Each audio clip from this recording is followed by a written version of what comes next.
आज दीपावली के शुभ अवसर पर आप सबों को बधाई हो। और ये त्यौहार खुशियों का त्यौहार है, दीपों का त्यौहार है और मीठा मीठा खाने का त्यौहार है।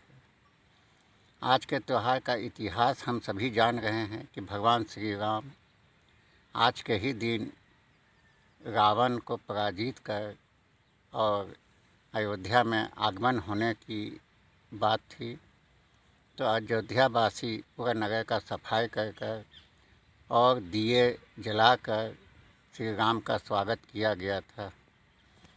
और तभी से दीपावली त्यौहार हम सभी मना रहे हैं।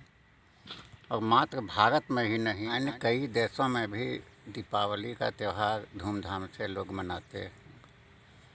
और मैंने देखा है कि कई एक जगह कि 50,000 का भी पटाखा पूरे आंगन प्रांगण में बहुत लंबा सा बिछा कर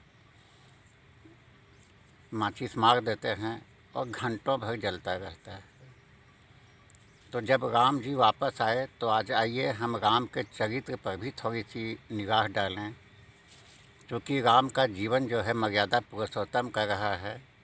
तो एक जगह रामचरितमानस में कहते हैं कि राम ही केवल प्रेम प्यारा, जान लेहु जो जानन हारा। यानी कि राम को सिर्फ प्रेम ही प्यारा था, तो हमारा जीवन में ही प्रेम आ जाए और इसका व्यवहार आ जाए। और फिर रामचरितमानस में एक जगह है कि प्रातःकाल उठ के रघुनाथा, मात पिता गुरु नावहीं माथा। तो उन्होंने सवेरे उठकर माता पिता और गुरु को शीश झुकाकर प्रणाम करते थे। तो कम से कम हम वो नहीं कर सकते हैं तो अपने माता पिता को अपमान भी नहीं करें। और इसके बाद देखें कि वो एक सौतेली माँ का बात मानकर उन्होंने 14 साल वन गमन किए और वहाँ से फिर वो जो लीला है पूरा समाप्त कर वापस आए। और आज मैं देखता हूँ कि घर में अपने माँ, अपने पिताजी की भी बात को भी हमारे नवयुवक नहीं मान रहे हैं, चूँकि वो काफ़ी इंटेलिजेंस हो गए हैं। तो मैं उनसे भी निवेदन करूँगा कि ठीक है, आप काफ़ी समझदार हैं, और लेकिन उनकी भी बात को भी थोड़ा सा मानें। और आइए अंत में मैं कहूँगा कि आज लोग लक्ष्मी जी का आह्वान करते हैं किंतु विष्णु भगवान को छोड़ देते हैं। तो कोई भी पत्नी को आप कब तक रह सकते हैं, क्योंकि वो तो पति के पास ही जाना चाहेगी। तो इसलिए आप विष्णु का भी सम्मान करें, तभी आप लक्ष्मी को परमानेंट रख सकते हैं।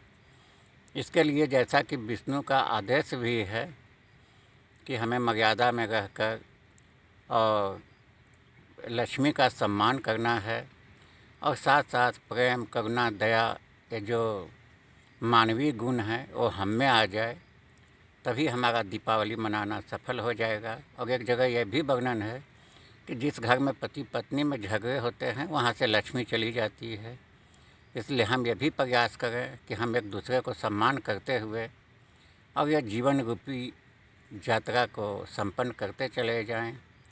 और साथ ही साथ इस घर के वातावरण को आज अमावस्या की रात जहाँ की चांद का दीपावली मनाना सफल हो जाएगा। और एक जगह यह भी वर्णन है कि जिस घर में पति पत्नी में झगड़े होते हैं वहाँ से लक्ष्मी चली जाती है।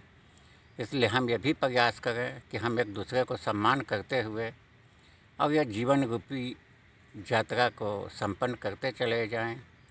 और साथ ही साथ इस घर के वातावरण को आज अमावस्या की रात जहाँ की चांद का तनिक भी नज़र नहीं आएगा, तो दीपावली से ही उजाला होता है, तो हम अपने मन के दिए को भी जला कर रखें और इसमें प्रभु परमात्मा को बसाते हुए और फिर अपने कर्तव्य को निभाते चले जाएं। इसी के साथ मैं आज का वीडियो यहीं समाप्त करता हूं। आप सबों को मेरा नमस्कार।